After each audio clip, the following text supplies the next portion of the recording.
So I thought I'd make a little video, I'll zoom out a bit. I thought I'd make a little video about my experience this week because I think some of you know that I've been on a men's immersion with my coach and a group of men, and I found it to be a really powerful experience.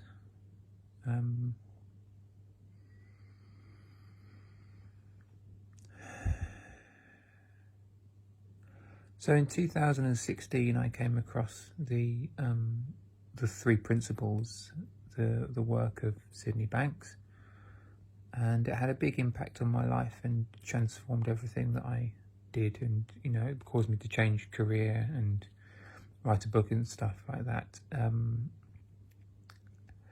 But even though I'm coaching people on a daily basis, a lot of the time, using this inside out understanding,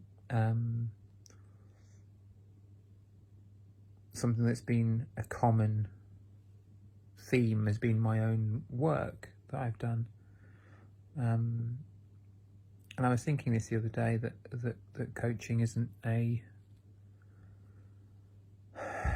like a luxury to me anymore.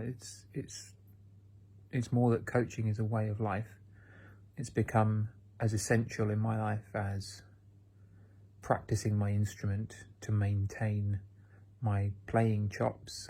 I've just got to the point where I value coaching very, very highly in my life, and so the opportunity to unplug for a week, literally from technology and also from my business and relationships and stuff. It's been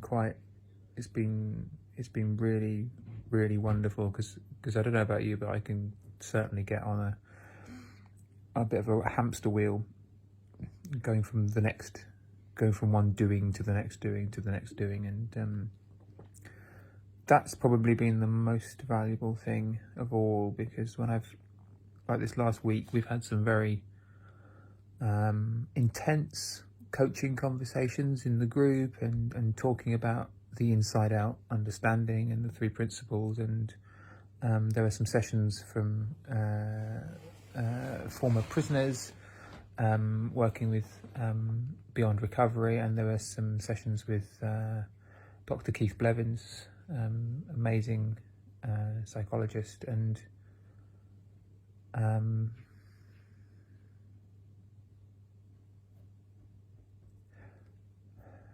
what I've really noticed is that when my thinking quietens down, and then I keep letting it quieten down, and then I keep staying in that feeling and slowing down, that there's layers of slowing down that I didn't realize were accessible to me at all. And it's been lovely to go to bed in that feeling, to wake up in that feeling, and by doing that, it's kind of let me really notice those moments where I was speeding up and I didn't notice, or notice those moments where I had thinking around something, or superstitious thinking, or insecure thinking, or anxious thinking, because that kind of, those thoughts that you have, they kind of they don't look like thoughts, they look like reality, or they look like the way that the world is tinted. And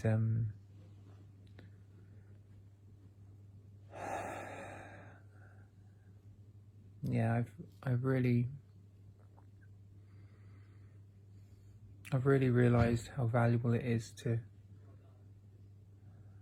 create space in my life. And it's funny because I've done this before. I've created space, but it's very easy for me to fall into old patterns of being busy all the time and striving to get somewhere. And one of the things that I really got from this week actually was just how hard on myself I can be. I talked a little bit in the group about my background of, I called it self-harm, the relationship I used to have with the violin, and enjoying hurting myself and sort of playing even though I was in extreme pain, or getting through an orchestral gig being in extreme pain. And I kind of linked up this kind of belief system where the more I was hurting myself, the more virtuous I was, so I think I noticed that there was still some of that kind of lingering on, or still, like, if I want to get to the next level in my business or whatever, then do I need to hurt myself in order to do it? So there was a holding back that was kind of based on that belief system, and I'd never really spoken it in that kind of way before, and this the power of actually being in a group of people who create a safe space and bring their own stuff that's the same in many ways. It's really helped me to notice that yeah, I can find a different way to be in my business, and I can find a different way to be in my personal relationships, and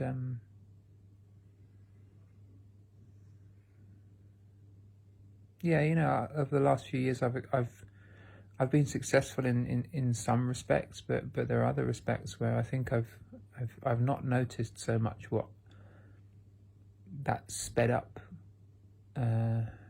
way of being has cost me, cost me, whatever that means. But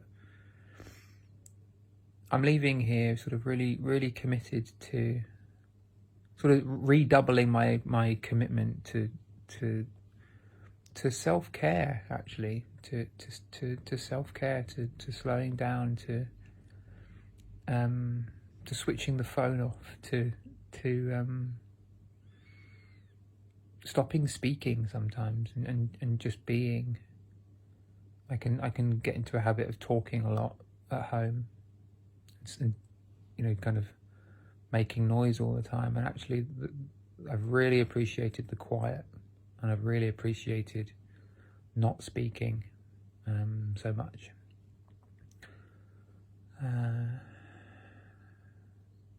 And as I've been experiencing that quiet this week, internal quiet, and literally, speaking quiet, I've really realised that actually, I'm sure this isn't just me. I'm sure this isn't just something that Nick's experiencing, but and I know clients who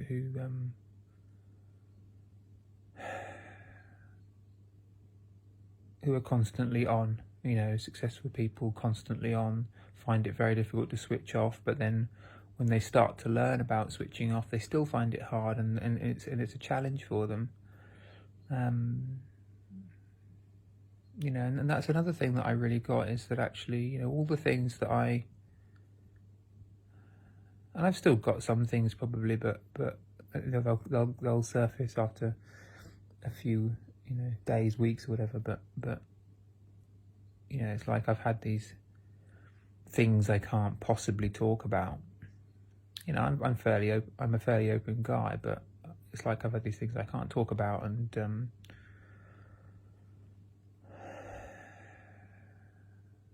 locked them away in a kind of little black box that I couldn't prise open, and then listening to other people talking about those things, or talking about those things myself, it's just made me realise that, like,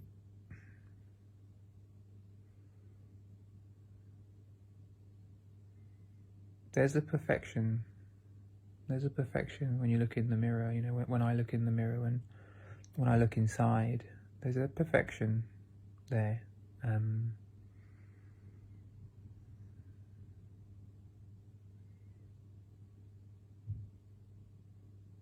Yeah, there's a beauty there, and it's not just me. It's everyone. It's you. It's everything you hold dear. That there's a beauty to be found in life, and you don't even need to find it. It's right under your nose. You don't need to do anything to appreciate it because it's what you are. It's what I am. It's what you and I are. It's what we are.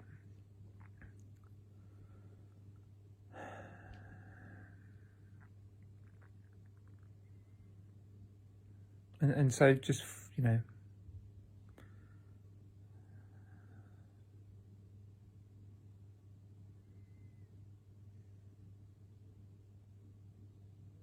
I'm looking forward to seeing what happens when I bring some of this feeling back with me, or all of this feeling, and do business from that place, or have conversations with my wife from that place, or coach clients from that place, or play music from that place. Because I think that self-kindness that I've gained this week,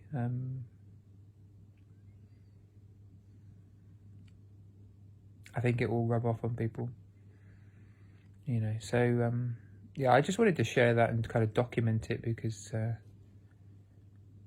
well, for me really, but if it's useful, if anyone's watched it and found it useful, then great. So yeah, can't speak highly enough of Ankush Jain and his men's immersions. It was very powerful, very useful to me. I'll definitely be coming back to future immersions.